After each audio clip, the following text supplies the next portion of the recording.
beaucoup de gens, d'accord, mais comprendre le sens de la ilaha illallah. Les mécréants dans le temps, ils n'ont pas voulu dire la ilaha illallah parce qu'ils disent on ne peut pas le dire parce que si on le dit, c'est-à-dire qu'on doit adorer que Allah. Les gens de maintenant, les musulmans, ils disent la ilaha illallah, mais n'ont pas pratiqué le sens exact de la ilaha illallah. Ils adorent n'importe quoi. Ils font ce qu'ils veulent comme adoration. Cheikh Al-Albani dit ça ne va pas. Il dit ça ne te servira à rien. C'est une parole assez grave. Ne te servira à rien. C'est une parole assez grave. Ne te servira à rien de dire la ilaha illallah si tu ne comprends pas le sens exact de la ilaha illallah. Ça ne te servira à rien. Ni sur ce bas monde, ni au-delà. Si tu ne comprends pas exactement le sens de la ilaha illallah. On revient ici maintenant. Ibn al-Qayyim rahimahullah il dit أن يجاهدها على تعلم الهدى لا إله إلا الله فاعلم. La première chose que je dois savoir, c'est de comprendre. C'est quoi cette formule? La ilaha illa Allah. Il faut comprendre le sens. Qu'est-ce que ça veut dire? Car quand je le comprends, je pratiquerai mieux, comme je pratique maintenant. وَدِينِ الْحَقِّ الَّذِي لَا فَلَاحَ. Il n'y a pas quelqu'un qui va avoir une vie bien paisible sur ce bas monde ou au-delà s'il n'a pas acquis cette connaissance, cette science de la ilaha illallah et de comprendre ce din véridique. Deuxième, jihad al-nafs. La deuxième catégorie de jihad al-nafs, il dit أن يجاهدها على العمل به بعد علمه.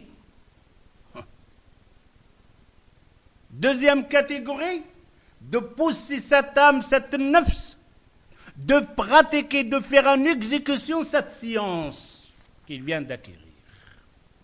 La ilaha illallah, la ma'bouda bihaqqin illallah. Maintenant, qu'est-ce que je dois faire en deuxième action? Adorer Allah. Il ne suffit pas de dire la ilaha illallah, aller dormir. Non. Car tu le dis dans toi-même, la ma'boud, personne ne mérite l'adoration. Ah, il mérite l'adoration? Ah oui, mais qu'est-ce que tu fais alors? Qu'est-ce qui t'attend? Qu'est-ce qui t'attend? Tu n'as pas encore fait le pèlerinage, la prière, etc., etc., etc. Qu'est-ce qui t'attend? Et toi-même tu dis la ilaha illallah. Il mérite l'adoration. Il mérite, oui. Ben alors, en action.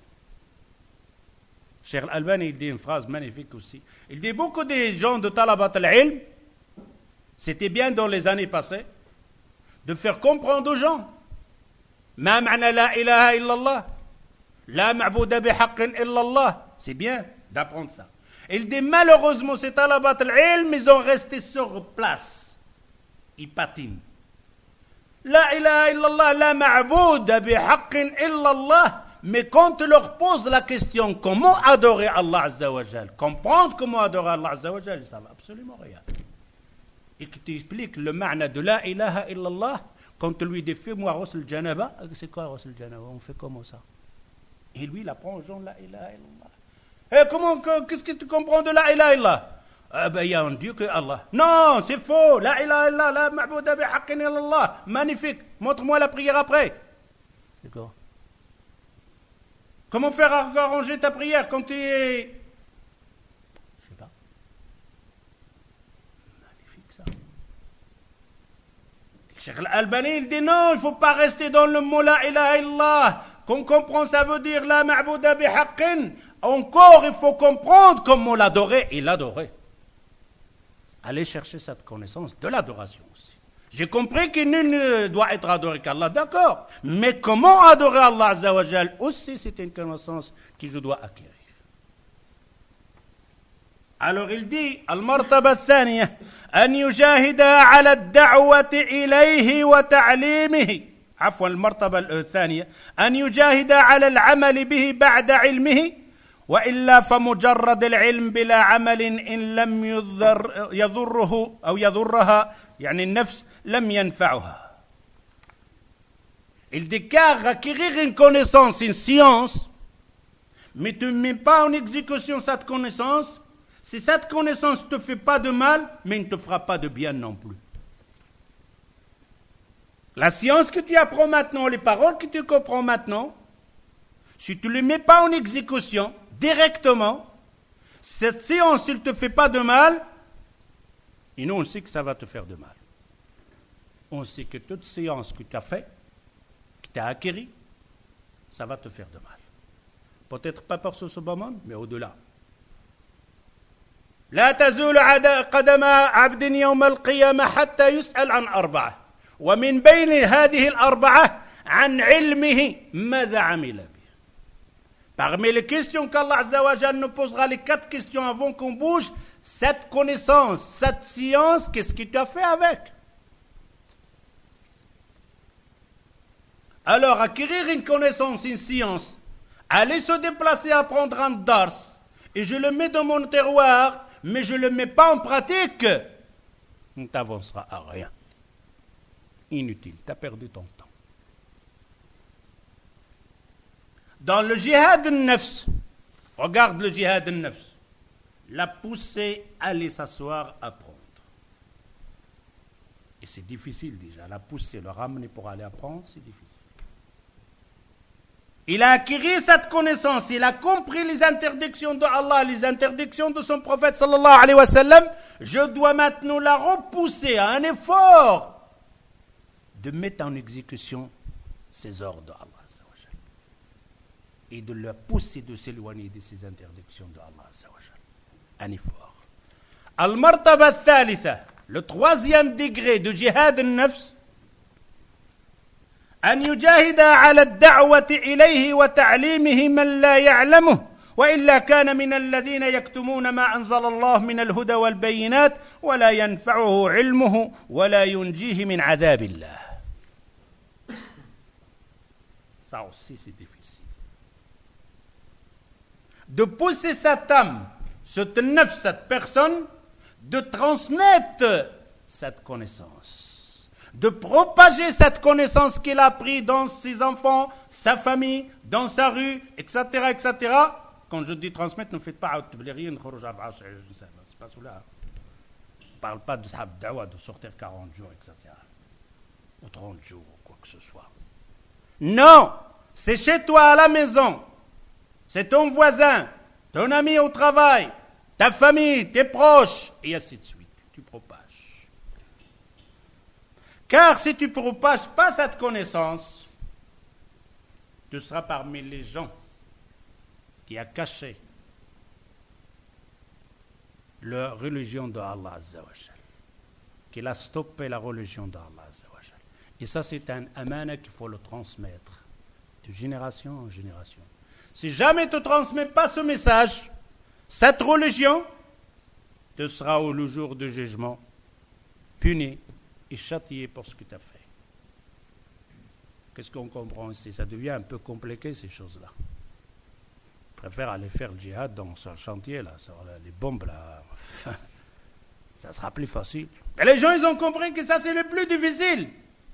Non, celle-là est le plus difficile. Celle-là d'aller apprendre qu'Allah il a dit, qu'Allah il a dit, qu'Allah il a interdit, que le prophète a dit, que le prophète il a interdit, que le prophète il a dit fait. J'allais apprendre cette connaissance. Quand je vais l'apprendre, je dois pratiquer cette connaissance. Quand je vais la pratiquer, je dois transmettre cette connaissance. 4e martaba.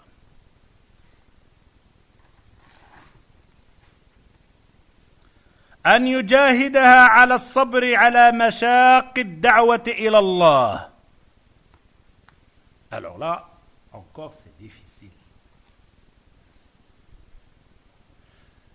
C'est de mettre à ton âme de patienter, c'est d'endurer pour ce que les gens vont te faire de mal dans ton dawa. Quand tu vas commencer à transmettre le message de Allah dans ta famille, en vis-à-vis de tes frères, ton ami, tu vas voir beaucoup de paroles mauvaises, beaucoup de gens qui vont te laisser, beaucoup de gens qui vont parler sur toi, des mensonges sur toi, comme ils ont fait sur le prophète sallallahu alayhi wa sallam. C'est un menteur, c'est un charlatan, c'est un majnou, c'est un fou. Il est possédé. C'est ce que ta famille va dire. Ce que tes frères vont dire. Oh, le pauvre, il est parti avec les antichristes. Il est parti avec les barbus, ils l'ont pris. C'est quoi ça? Tu ne sais pas vivre comme tout le monde. Une petite barbe, une vie comme ça facile, un petit jean, un petit etc. Tu es dans en Europe et tu vis comme ça. La fille en hijab ou le khimar. Tu ne peux pas faire un petit comme ça, serré, là, décoré, là. À la hijab de Amr. Ça va pas. Et s'il te dit, tu dois endurer et résister, car les gens vont te faire de mal quand tu vas commencer à transmettre. Et il n'y a pas un prophète qui est venu transmettre qui n'a pas été attaqué par sa famille. Il n'y en a pas. Cherchez dans tous les messagers, dans tous les prophètes, dès qu'il leur a dit ce qu'on fait là, c'est pas bien, il a été attaqué par sa famille, ses proches. Vous pouvez aller chez Moïse, dans ses proches, dans le Ibrahim, l'autre, tous, vous allez voir qu'ils étaient atteints et adha dans le dawa. C'est pour ça qu'il dit, ici Ibn al-Qayyim, faites attention.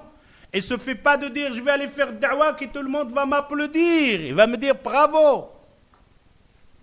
Non, les gens vont te dire, qu'est-ce que tu racontes ici? On n'a jamais entendu ça. Nos parents, ils n'ont jamais prié comme ça. Qu'est-ce que c'est que ça?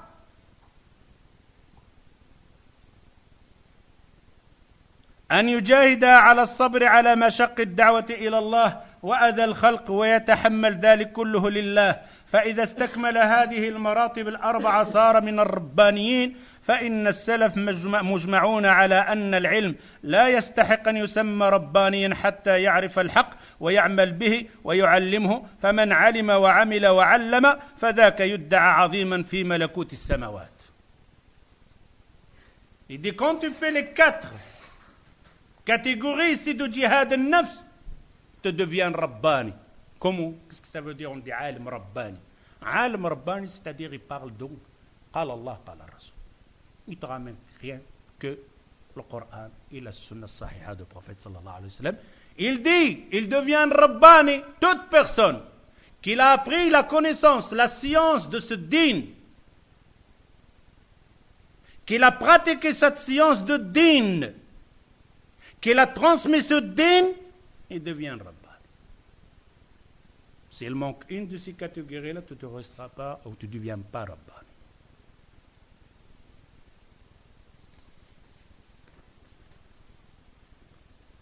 Ici, c'est le djihad al-nafs. La deuxième, c'est quoi? Djihad al-shaytan.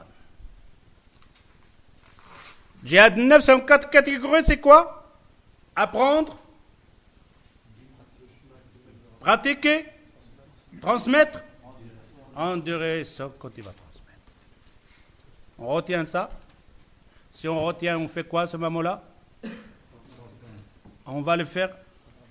Première chose, on va faire. On est là dans le premier degré de nafs, non?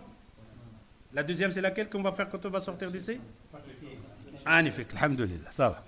On comprend.